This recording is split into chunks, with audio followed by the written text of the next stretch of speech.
Hello friends, मैं समरेश मलिक और आज हम लोग सीखने वाले हैं ड्यूअल स्टार्टर का circuit power and converter power और कंट्रोल डायग्राम का सीखने वाले हैं। कैसे काम करता है एक ड्यूअल स्टार्टर, उसका बारे में हम आज सीखने वाले हैं। ठीक है, तो मैं ये जो सर्किट बनाया हूँ ये आपका पावर कनेक्शन का है और एक आपका कंट्रोल कनेक्शन का है। ठीक है, दो सर्किट बनाए हुए हैं कि ये आपका पावर का हो गया, ये आपका कंट्रोल का हो गया। तो इसको सेपरेट कर दिया हूँ ताकि आप लोग को अच्छे से समझने में आ जाएगा। ठीक है, तो पहले हम लोग सीखेंगे पावर कनेक्शन कैसे होता है और उसका सर्किट कैसे कैसे बनाते हैं। ठीक है तो पहले हम क्या किए, ये जो है RYB है, इसको पहले एक इनकमिंग ये हो गया आपका। ये जो लिखा हो 3 फेज है, ये आपका सिंबल है 3 फेज का। ये देख लीजिए 3 फेज का सिंबल है, 3 फेज का सिंबल RYB है। ठीक है, और आपको ऐसे भी बोल सकते हैं L1 L2 L3 है। ठीक है, तो इनकमिंग तो आ गया, उसका नीचे में एक MPC भी लगा देंगे। ठीक है, MPC भी आपका जो है मोटर प्रोटेक्शन सर्किट ब्रेकर। ये आपका जो मोटर का, ये जो मोटर लगाएंगे आपका, इसका सेफ्टी के लिए ये आपको ये चीज़ यूज़ करना पड़ेगा, मोटर प्रोटेक्शन सर्किट ब्रेकर। ठीक है, तो हम लोग सबसे पहले कोई भी चीज़ बनाते हैं, जैसे कि सर्किट बनाते हैं या तो कोई भी एक मॉडिफाई करते हैं पैनल को, तो सबसे पहले ध्यान रखना है सेफ्टी फर्स्ट। ठीक है, सेफ्टी दो चीज़ का होता है। पहले तो आपका इक्विपमेंट प्रोटेक्शन करने के लिए एक आपका यहाँ पे सेफ्टी लगाना पड़ेगा, और एक आप पर्सनल सेफ्टी के लिए, जैसे कि कोई आदमी काम करता है तो उसका भी सेफ्टी ध्यान रखना चाहिए। ठीक है, तो ये जो पावर सर्किट में बनाया हूँ ये समझा देता हूँ आप लोग को कैसे बनता है। ठीक है, ये आपका जो सिंबल दिख रहा है ये नो का रहता है, ये नो सिंबल है, मतलब यहाँ पे ओपन है, ओपन कंटैक्ट। ठीक है, यहाँ पे कंटैक्ट नहीं है जी। ये जब ऑन करेगा तब ये टच हो जाएगा मतलब लिंक में आ जाएगा। ठीक है, NC बन जाएगा। तो ये आपका पहले MPCB लगा दिया, MPCB में RYB इनपुट हो गया और आउटपुट जो आएगा RYB आ गया आउटपुट। उसका नीचे में आपका ओवरलोड रिले लगा दिया। ठीक है, ये आपका ओवरलोड रिले है OLR, उसको शॉर्ट में बोलते हैं OLR, और उसका पूरा नाम बोलते हैं तो ओवरलोड रिले है। ठीक है, उसका फुल फॉर्म ये है, ये शॉर्ट फॉर्म है, ये फुल फॉर्म है। ठीक है, और उसका नीचे ओवरलोड से नीचे निकाल के लाएंगे तो एक कॉन्टैक्टर लगाना पड़ेगा, जैसे कि आपका पावर का कॉन्टैक्टर रहेगा। पावर कॉन्टैक्टर ऐसे आपका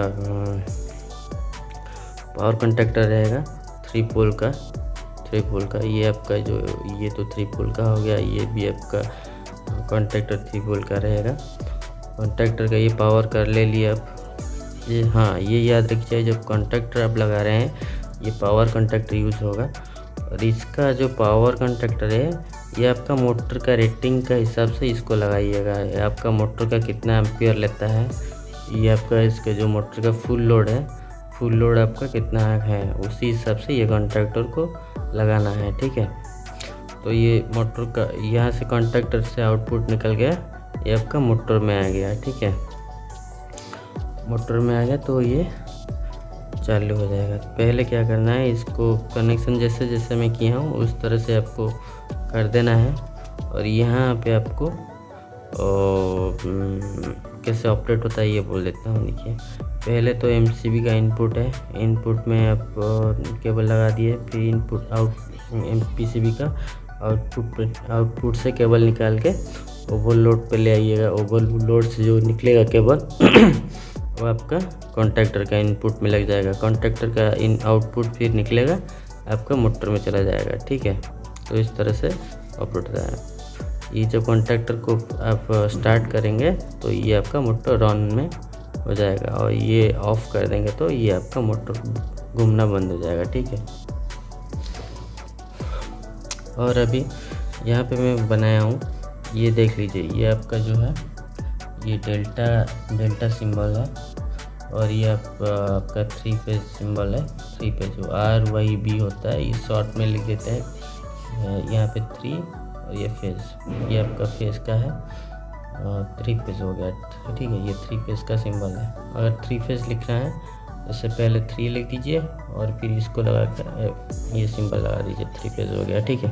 तो हर कोई समझ जाएगा कि ये आपका 3 फेज। और ये आपका मोटर का सिंबल है, मोटर का एसी सिंबल, ये आपका एसी सिंबल है। और ये आपका स्टार सिंबल है, ठीक है।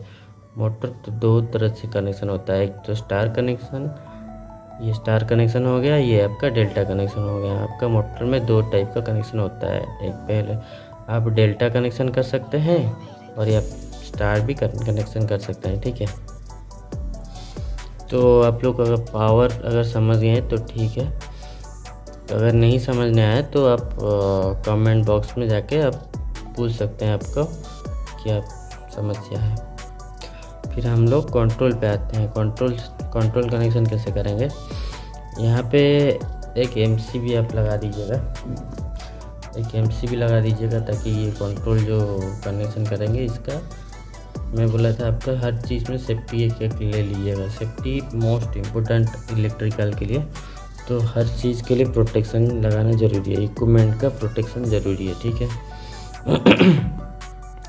तो आप एमसीबी लगा दिए, उसका नीचे में आउट ये इनपुट हो गया, ये 220। हाँ, ये आपका देखना है ये जो कंट्रोल वायरिंग करना है, ये आपका ये जो कॉन्टैक्टर है, ये जो कॉन्टैक्टर है इसका कॉइल वोल्टेज क्या रहेगा। ये जो कॉन्टैक्टर लगाएंगे, ये कॉन्टैक्टर है आपका, इसका कॉइल वोल्टेज क्या है, इसका 220 हो सकता है, 440 हो सकता है, डीसी कॉन्टैक्टर हो सकता है, AC contactor, DC contactor, AC DC का कॉन्टैक्टर ये तो पहले देखना है। फिर डीसी अगर है तो वो कितना वोल्टेज का है, और एसी है तो एसी कितना वोल्टेज का है।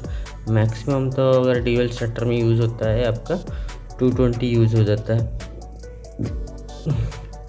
220 कॉइल वोल्टेज है, A1 A2 है, ठीक है। तो ये आप पहले डिफाइन करना है कि कितना आपका कॉइल वोल्टेज है आपका ये कॉन्टैक्टर का, ठीक है। तो उससे पहले उस कनेक्शन करना है आपको 2 चीज़ चाहिए, एक ई स्टॉप मतलब इमरजेंसी स्टॉप, और ये स्टॉप ये आपका ओवरलोड रिले, और ये start push button K1 contactor, ठीक है। तो ये वाला पहले लाइएगा आउटपुट से, एमसीबी का आउटपुट से लाके ई स्टॉप का इनपुट में दे दीजिएगा, ठीक है। स्टॉप पुश बटन का एनसी में दे दीजिएगा।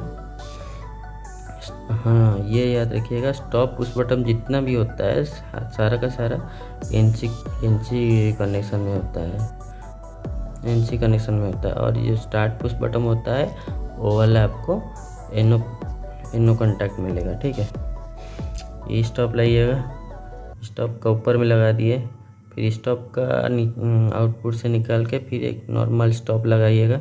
नॉर्मल स्टॉप जो रहेगा, नॉर्मल स्टॉप का इनपुट में लग गया, फिर नॉर्मल स्टॉप का आउटपुट से निकला ओवरलोड रिले का कॉन्टैक्टर एनसी पे गया। मतलब ये जो ओवरलोड रिले है इस यहाँ पर एक एनसी कॉन्टैक्ट है, उससे निकाल के आइएगा। फिर उससे ओवरलोड रिले का आउटपुट निकलेगा, निकल के स्टार्ट पुश बटन का इनपुट में दे दीजिएगा, ठीक है। स्टार्ट कॉन्टैक्टर इनपुट में दे दिए, फिर एक आउटपुट निकला, वो आउटपुट निकाल के A1 पे डाल देना है, ठीक है।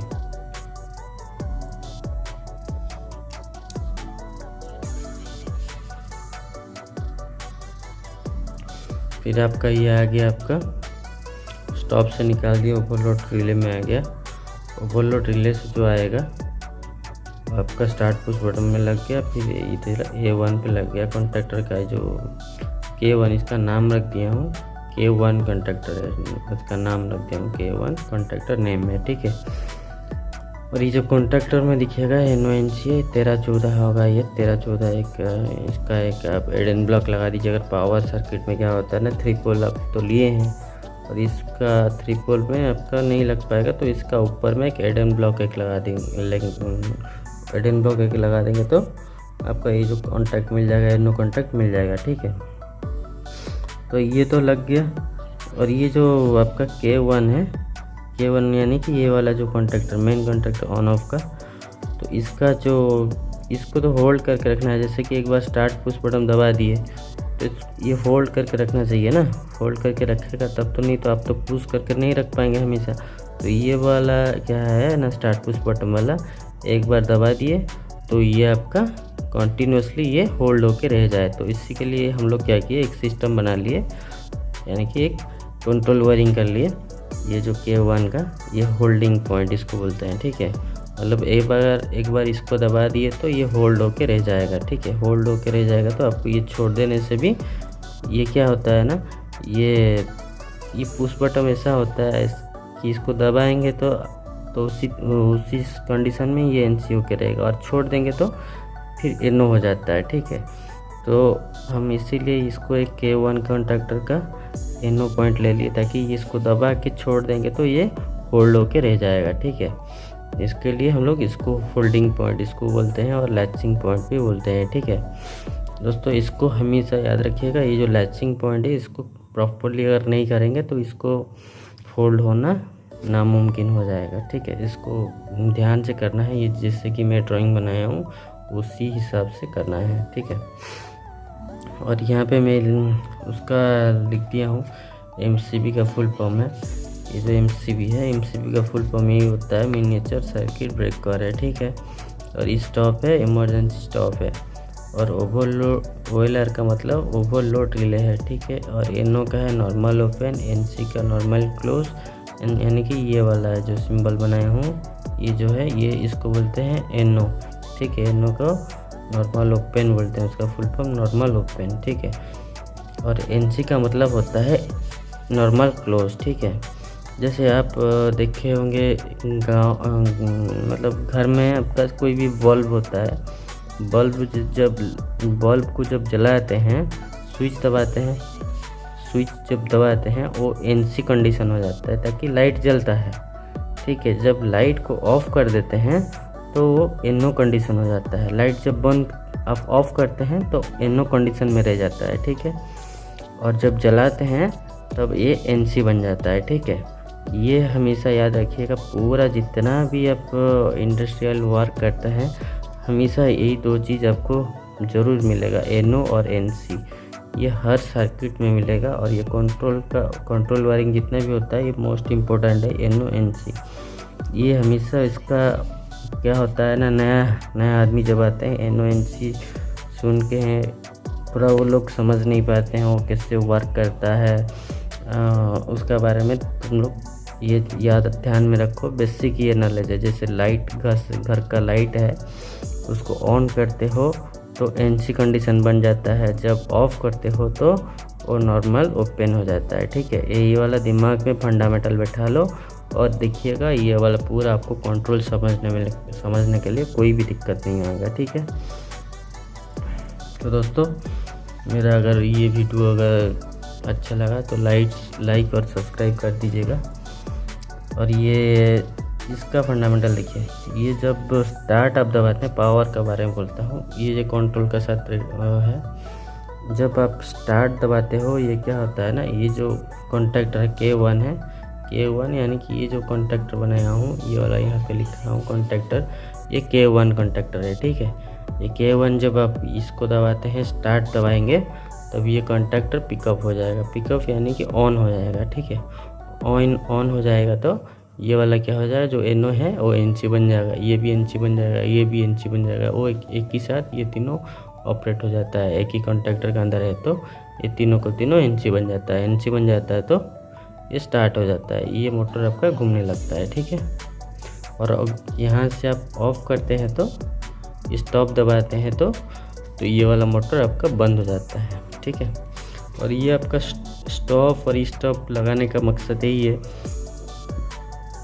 कि आप जब नॉर्मल स्टॉप दबाते हैं, अगर ये स्विच ख़राब हो गया है तो आप इसको यूज़ कर सकते हैं। ये स्विच ख़राब हो गया, ये आप दूसरा जगह पे भी लगा सकते हैं, जैसे लोकेशन चेंज कर सकते हैं आप। जैसे कि आपका 1 किलोमीटर 2 किलोमीटर डिस्टेंस में भी ये दोनों स्विच लगा सकते हैं, ठीक है, स्टॉप करने के लिए आप। तो इसके लिए स्टॉप एक ज़रूरी है और स्टॉप भी एक ज़रूरी है। ये अगर ये स्टॉप काम नहीं कर रहा है तो इसको दबा देने से भी बंद हो जाएगा, ठीक है। तो ये 2 स्टॉप ज़रूरी होता है एक सर्किट के लिए। तो जैसे कि और एक बात याद रखिए, ये जो ओवरलोड रिले है इसका जैसे कैसे करंट सेट होता है, इसका जो रिले का होता है करंट सेटिंग करते हैं हम लोग किसी हिसाब से करंट सेटिंग करते हैं और किसी हिसाब से उसका काम करता है ओवरलोड रिले।